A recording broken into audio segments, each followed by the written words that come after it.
Assalamualaikum warahmatullahi wabarakatuh.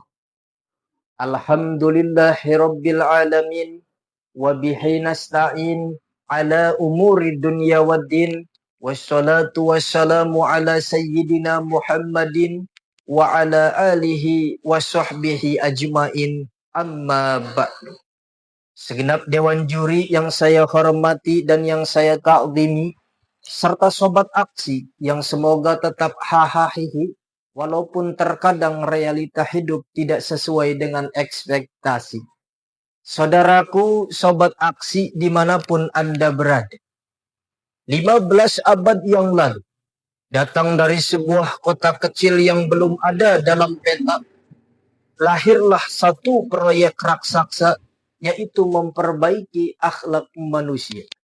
Di tengah-tengah dunia ketika itu, Eropa masih biadab, Afrika belum dikenal orang, Asia masih terbelakang, dan semenanjung Arabia dari berbagai aspek kehidupannya masih dikenal sebagai masyarakat jahiliyah. Maka maksud utama, visi dan misi Rasulullah diutus ke dunia tidak lain dan tidak bukan untuk memperbaiki dan menyempurnakan akhlak manusia. Sebagaimana dalam hadis riwayat Al-Baihaqi dari Abu Hurairah, Rasulullah Shallallahu Alaihi Wasallam bersabda, "Innama bu'iftu liutammima makarimal akhlak." Sesungguhnya aku diutus oleh Allah untuk kemuliaan akhlak. Sobat aksi dimanapun Anda berada, pertanyaannya, kepada siapa kita harus berakhlak? Pertama, berakhlak kepada Allah Subhanahu wa ta'ala. Sobat aksi, berakhlak kepada Allah merupakan bentuk implementasi perwujudan kepada Allah Subhanahu wa ta'ala. Karena memang asal mulanya diciptakan manusia ini kan untuk ibadah. Bahasa Quran tuh, wa ma khalaqtul jinna wal insa illa liya'budun. Tidaklah aku ciptakan jin dan manusia terkecuali untuk beribadah kepada Allah Subhanahu wa ta'ala. Bagaimana caranya kita berakhlak kepada Allah? Yaitu dengan cara tidak menyekutukannya dengan apapun dan dengan siapapun. Ini akhlak nih. Mungkin orang di zaman jahiliyah dulu masih bisa menyembah Lata, Uzza, dan yang lain. Tapi di zaman sekarang ini, mungkin Latanya berbentuk harta, mungkin Uzzanya berbentuk benda. Yang jelas, tidak menyekutukan Allah merupakan akhlak yang baik. Lalu yang kedua, yaitu berakhlak kepada sesama manusia. Sobat aksi, berakhlak kepada manusia, ini kan bentuk implementasi juga akhlak kepada Allah. Ibaratnya lu baik sama Allah, tapi lu nggak baik sama manusia. Nggak seimbang, bos. Maka akhlak kepada Allah harus baik juga kepada manusia. Sebagaimana Rasulullah Shallallahu Alaihi Wasallam sebagai figur utama, contoh utama, tauladan bagi kita.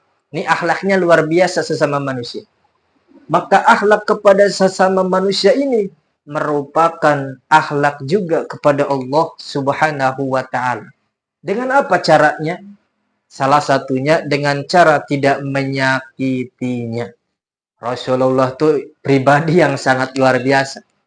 Disakiti, dihina, diejek, tetap dibalas dengan senyuman.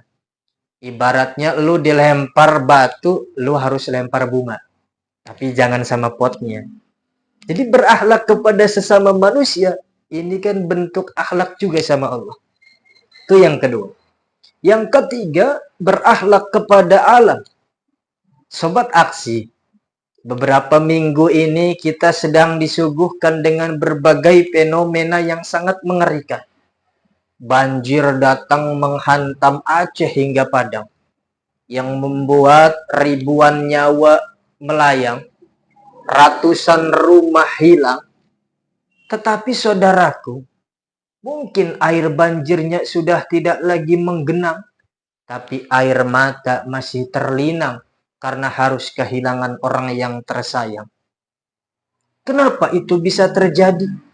Karena kita tidak berakhlak kepada lingkungan. Buang sampah masih sembarangan. Penebangan hutan secara liar masih banyak terjadi. Makanya Allah tuh berfirman dalam Quran, "Doharol fasadu fil barri wal bahri." Telah nampak kerusakan di laut dan di darat. Bima kasabat aidinas, karena disebabkan ulah tangan manusia. Maka kita sebagai manusia, sebagai hamba Allah, harus berakhlak kepada alam dan lingkungan. Sobat aksi yang dimuliakan Allah Subhanahu wa Ta'ala, mungkin hanya ini yang dapat saya sampaikan. Ingin hati memeluk gunung, apalah daya gunungnya sudah nyaman dipelukan orang lain. Wallahu muwaffiq ila aqwamit thoriq. Assalamualaikum warahmatullahi wabarakatuh.